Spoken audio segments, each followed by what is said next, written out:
Hello everyone, it's Jamal Thomas. Welcome to the Progressive Soapbox. So I'm going to dip one more time into this reality space. My thoughts on this have somewhat crystallized. I'm going to make this quick. Unlike me, uncharacteristically, I'm going to try to make this quick. And ultimately what I want, because I have to be very, very honest, and this is going to sound cold depending upon the reality, listening to me saying this or perspective, hear me saying it. I have no tether to this reality. This feels like ridiculousness to me. And it seems like a few people, whoever involved, need to clear up their ridiculousness and move on to better things. Now, I say that knowing that people are going to say that asshole and everything else. Fair enough. I don't think the perspectives involved, none of them, meant poorly. And I'm often baffled by these cases of bumping heads in this way. I often am. Because to me, it's look at the perspective of the person who's engaging in this particular situation. And if you were in that situation, if you were in their perspective, would you have behaved the same way? And if the answer to that, to any percentage, is yes, then they're a person. They're a person. They're a human being. And being a human being, they fuck up. Just like everybody fucks up. That's the way I see it. That's the way I see most things, if I'm being honest. That's not me being above it all or anything else. That is me looking at it from the standpoint of what does it mean to be a person? And does it mean to be a person to fuck up? There's only one answer to that. Yes. Yes. Do people get hurt feelings when people fuck up? Yes. Do people get upset? Yes. Yes. But these are realities that these people are, for the most part, determined to engage in. With everybody else piling in saying, we have our 2 cents. Including myself. You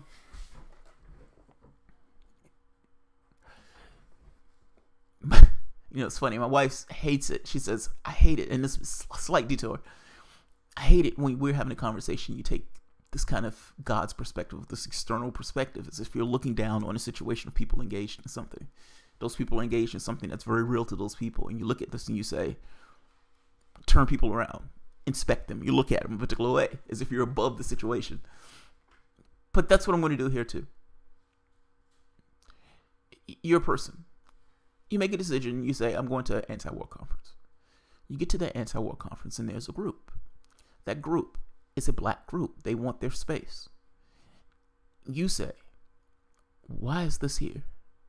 And I want to live in a society that doesn't have shit like that in the society. That it's unnecessary to have shit like that in the society. That's the society I want to live in.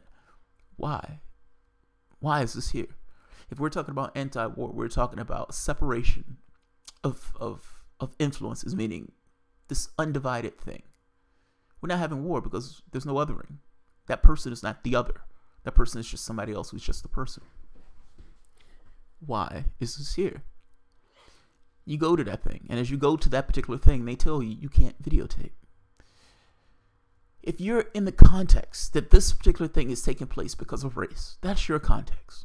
That's how you're viewing the situation. Now, the interesting part here is the perspective of the person at this point is creating a perspective of the other person.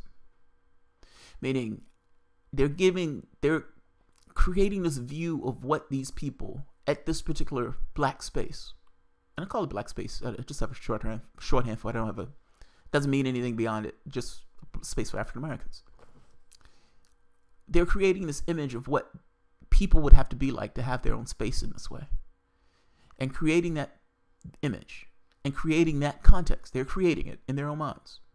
Even though that's not the context to which they typically exist, they're creating one for somebody else. And they're saying they're letting this person videotape because they're black. And they're not letting me do it because my distinguishing characteristic in this meeting is I'm white. That person leaves and that person flips out.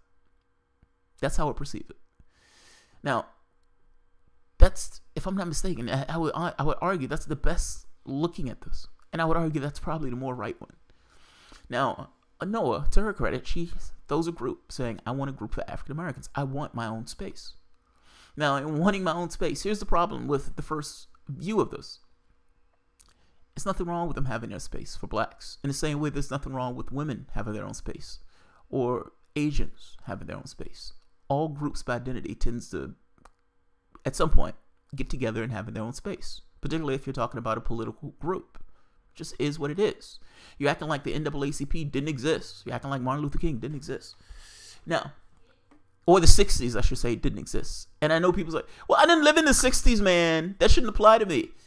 It applies to you because everything that happened in history has a toll in the present. You're acting like history doesn't exist. These colorblind people are ridiculous. I'm sorry, you're ridiculous. You're ridiculous. You're living in a society that full well has everything, that every edifice in this current society has what came from it in the past. There is no situation to which history was completely disjointed and all of a sudden it just materialized as something different. No. You're not in the past. I'm sorry. You're living in the present, but all those things took place lead up to what we have now. It is impossible. I'm sorry. It is impossible for you to make the logical case that, yeah, man, I didn't live back then, so those things don't apply to me. They apply to you because there are vestiges that lead from then to now. You're bound to it just by being alive, just by existing. You're bound to those things. You're inextricably bound in the same way that I'm bound to those things. Those are our stories. Now, understand, you want to say, okay, that doesn't apply to me because I want to live in a different society. I'm sorry. What you want doesn't apply. This is the reality to which you find yourself. At some point, you will get to that colorblind society, hopefully. You may not be alive at that time, but at some point, that will be the case. We're not there. I'm sorry, we're not there. In the case of her looking at this, the problem with this is, and the argument I keep hearing people make is as if Anoa did it because the woman was white. You're in a black group. What's more likely? The person who's videotaping the group. The person who says, okay, I want this particular person to hold the stream and this particular person make a videotape. If you're in a black group, what's more likely? That person is going to be black or white or Asian or anything else. They're most likely to be black. It had nothing to do with her race. She was videotaping just so happened because she was in an African-American group. And somebody in that particular African-American group decided to videotape. It had nothing to do with that person being black other than that person just so happened to be at that meeting. It wasn't your race, dude. I'm sorry, it wasn't your race. It wasn't your race. You flipped out for no reason. Now, all the people who are backing her up, you can back her up. I understand it. Show support. I have no issue with either one of these people. In fact, I think Claudia is perfectly okay. And even in the perspective that I gave her, I'm looking at it from the perspective of, I am beyond this shit. I'm tired of this. I agree with her. I am tired of this. I'm tired of this. From Anoa's perspective, she has nothing to apologize for having a black group. Anything, whether it's chess, whether it's life, accrues power around the thing that's being attacked. If the thing that you're attacking is my identity, yes, I'm going to accrue around identity. We do it naturally. It's second nature. It's inherent to this particular society. It's a vagary of the society, but it happens in a society naturally. And it's perfectly understandable that if you lived in a society that attacked you based on your identity, that you were going to form things based on identity. And just from the momentum of society itself, yes, those things may die out over time as some kind of tribalism.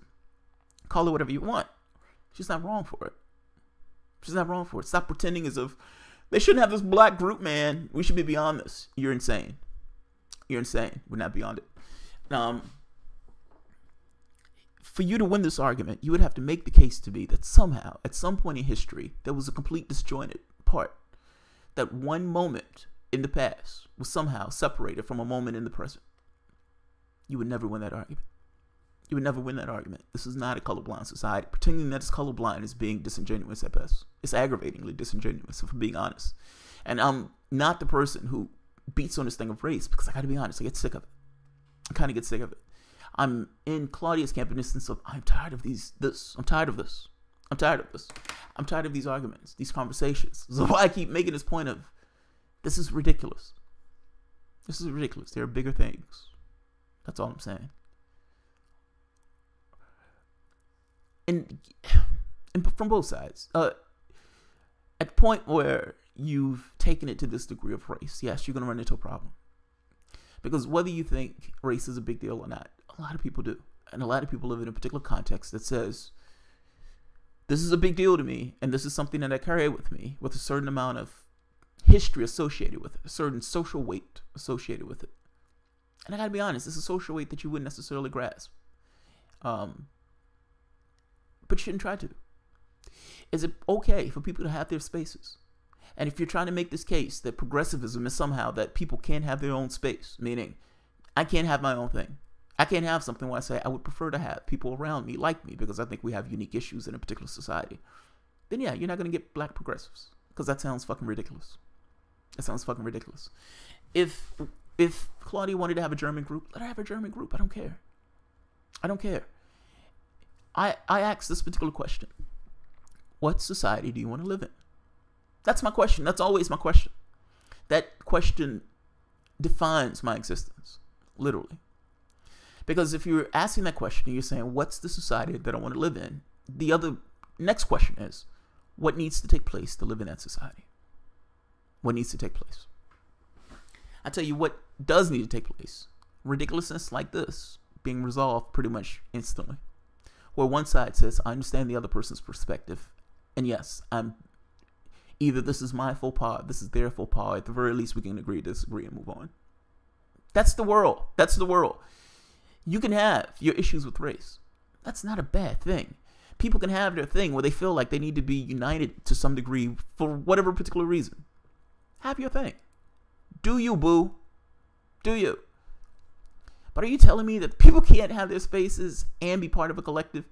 I guess I'm making this case that I think it's a crazy argument to say that having a black group at a progressive thing is a bad thing. I think that's crazy. Any society will have those things where people kind of aggregate around. You have chess players. And maybe that's a bad example because you're raising identity to a higher standard. Whatever. I'm just making this point that any society where you're talking about a society that allows people to be themselves, whatever that is, unapologetically, you will have spaces where people aggregate. Are you telling me that you're not willing to allow those people those spaces? And if you are, oh man, that's gross. That's gross. You're living in a totalitarian state and you're calling it progressivism. Understand the other person's perspective. That's all I'm saying. If Anoa wanted a group to do that, then clearly she wanted a group that had her own space. I'm missing why that's a bad thing. It's not like they didn't let her go. They just asked her not to record. She flipped out over what I would consider to be a misunderstanding. But I'm making a point that the misunderstanding came from not a bad place, if that makes sense. Which is why I was kind of shocked that this was a thing. I just kind of assumed that both people would say, oh, I see, you're taking this to this particular perspective, and this perspective's wrong. That's the way I took it. The idea that this became something more than that is insane to me. It's insane to me. You function from different contexts. It's not bad.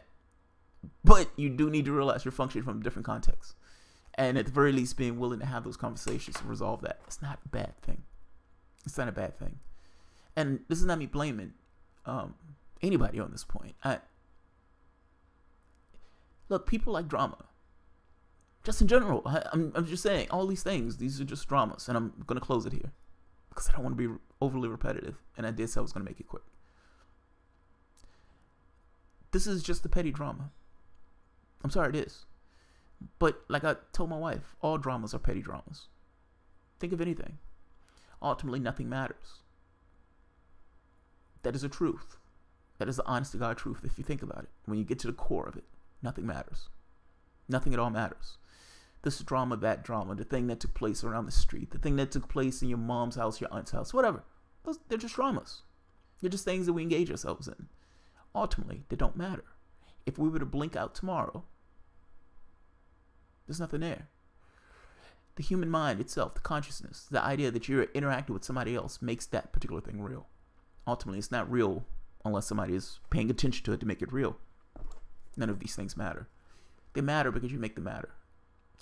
I'm making a point that aren't there things on that list, even in the space of nothing really matters, things that you yourself choose to matter, because ultimately that's the point I'm making.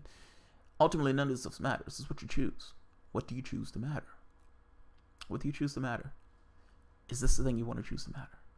That's all I'm saying. All right, I'll leave it at that. If you enjoy the content, feel free to share, write, subscribe. You can always support the work through Patreon. I hope this came out okay in regards to sound. I'm trying to speak more into the mic because everybody's like, dude, we can't hear you, man. We can't hear you. I hope this comes out better. Thanks, guys.